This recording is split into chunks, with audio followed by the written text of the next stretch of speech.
Hi everyone, welcome to our podcast. I'm Shailesh and I have my dear friend Shreyas with me. We bring this podcast to you. We discuss the game we love and answer questions that you all must be thinking as well. Today we are reviewing day 3 of SCG test.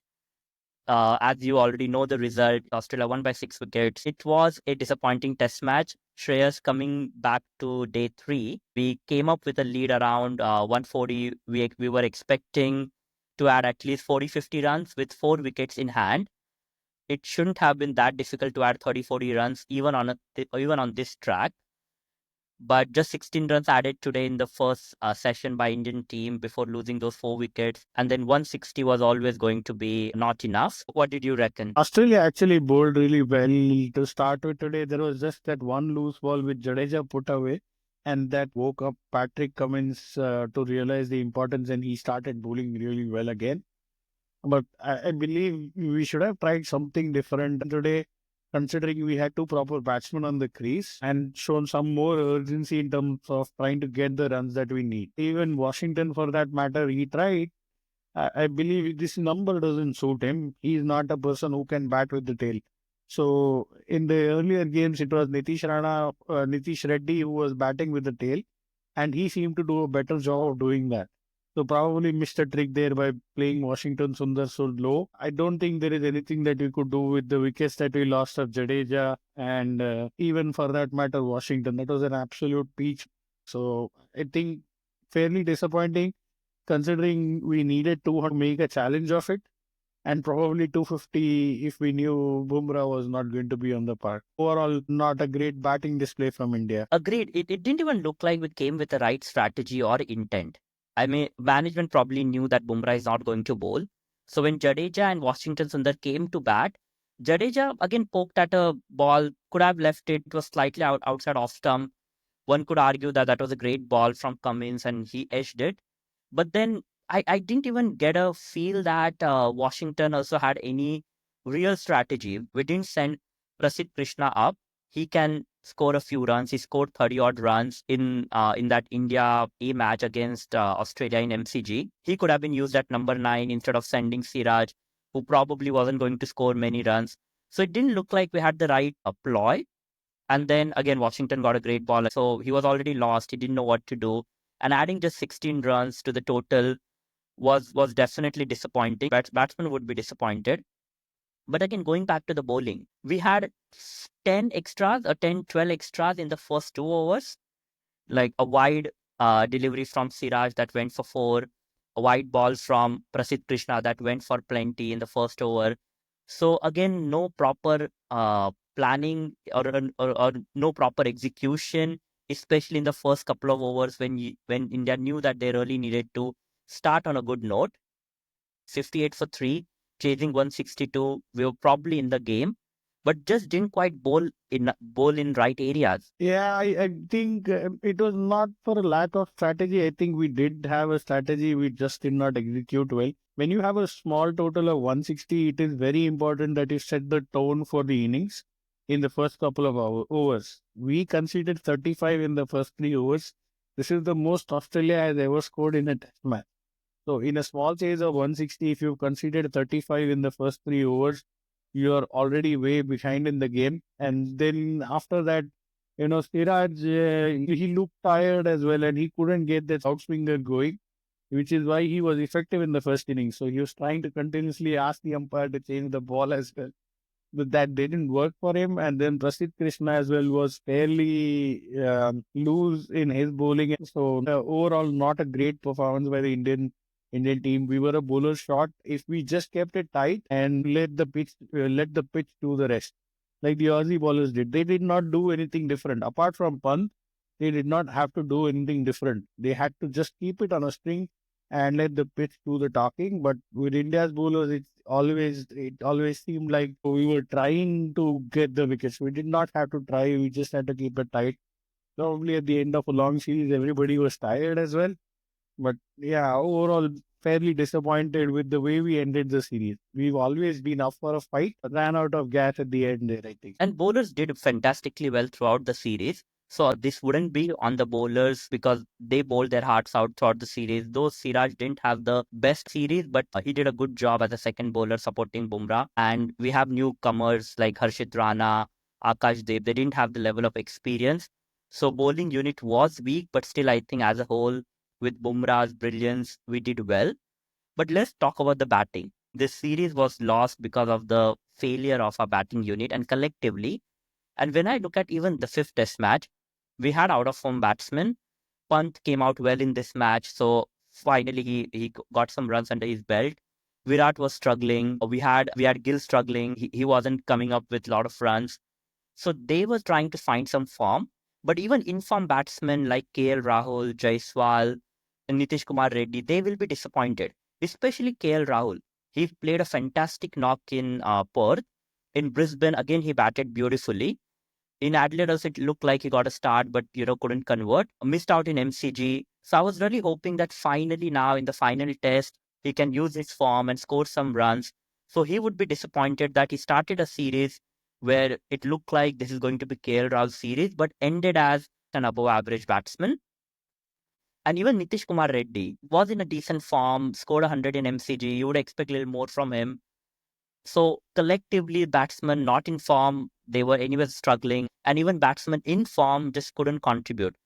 Even yesterday, we wanted to go for it, but again, going for it also needs to be a little more balanced. If Pant was going to go for it, then Gill could have played a traditional cricket for a bit. But we were trying to go for it on both ends and just couldn't be patient enough to play out the overs while knowing that Stark wasn't at his best yesterday. So I'm very really disappointed. The team wasn't just up to the mark. They just didn't show up and tactically also missed many things.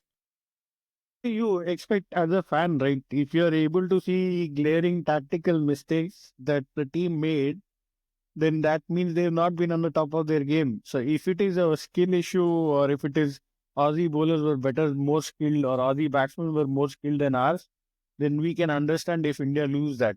But we missed that trick. So yesterday, Jasprit Bumrah came back from the scan, or they showed it on the television. He came back around 4 p.m. So around 4 p.m., India were two down while they were batting. So they would have known that Jasprit Bumrah wouldn't be bowling in the second innings. Although they did not release it to the media, they did not release it to the general public, but the team would have known that Bumrah is not going to be able to bowl. So with that in mind, your target should have been to get 250, 270 for to support your bowling, to support Siraj and Prasidh Krishna, and give them a margin. But we seemed like intent on hit out or get out, which was still at the point of contact, he probably does not miss or inside a straight ball. Shubman Gill is stepping out to Bo Webster. He doesn't step out in T20. In T20s as well, he's all stand and deliver. He's all elegance, he's all class when he plays a shot. Why are you doing things differently? To Rishabh Pant, it comes naturally, but to Shubman Gill, to KL Rahul, to Virat Kohli, who's been disappointing with the bat again, this is not in your nature. This is not your natural game. So just play the way you usually play. I understand scoring was important because Boland was absolutely brilliant in the way he was bowling, but disappointed with the batting effort. A series where a lot of missed opportunities from Team India. I would have expected we put up a fight with 250 on the board, but with Bumrah missing, 160 was definitely not going to be enough. Yes, on such an important match, and especially on this track where Boland was able to seam it so well both ways, Bumrah would have been very lethal. So again, a very sad ending to the Test series. And like you said, it felt like we always were in the game throughout this series.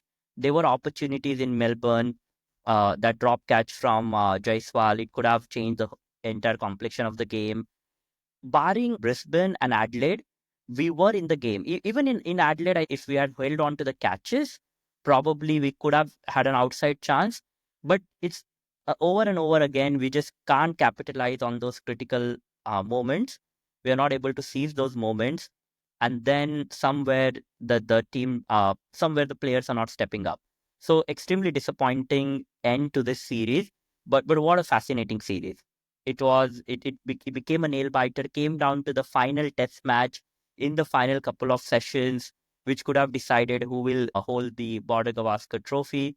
So overall, for the cricket fans and the cricket lovers, this Test series really lived up to the mark and provided great entertainment. So great for the game, but sad for the Indian fans.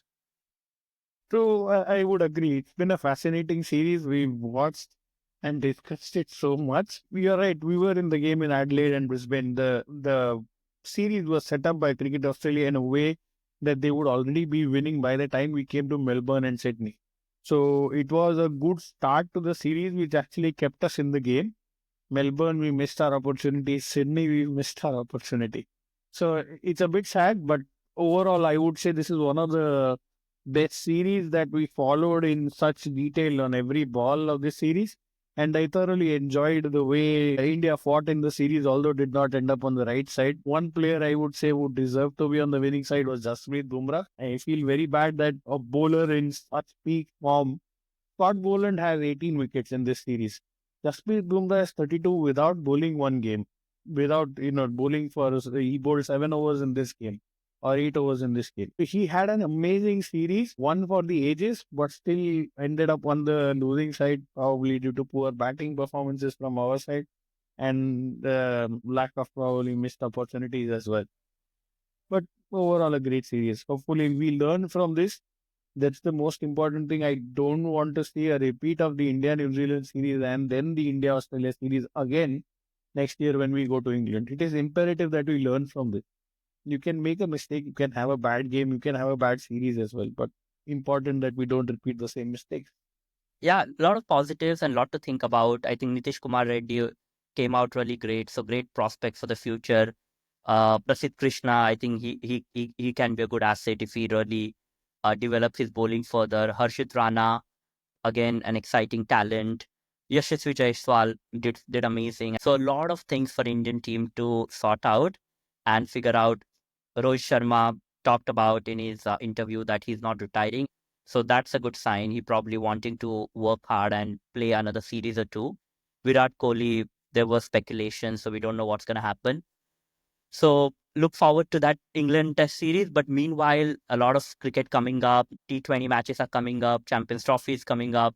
So for our viewers who are tuning in for this podcast, we hope to continue bringing you this content where we discuss the game, share our point of view, and answer questions that you are thinking. So hopefully you are enjoying this conversation. And if you do, please do like our video, share it with your friends, and subscribe to our channel. With that, Shreyas, thank you so much. Definitely a series for us to remember for some time, but we look forward to a lot of positivity going into the next cricketing season. Thank you so much.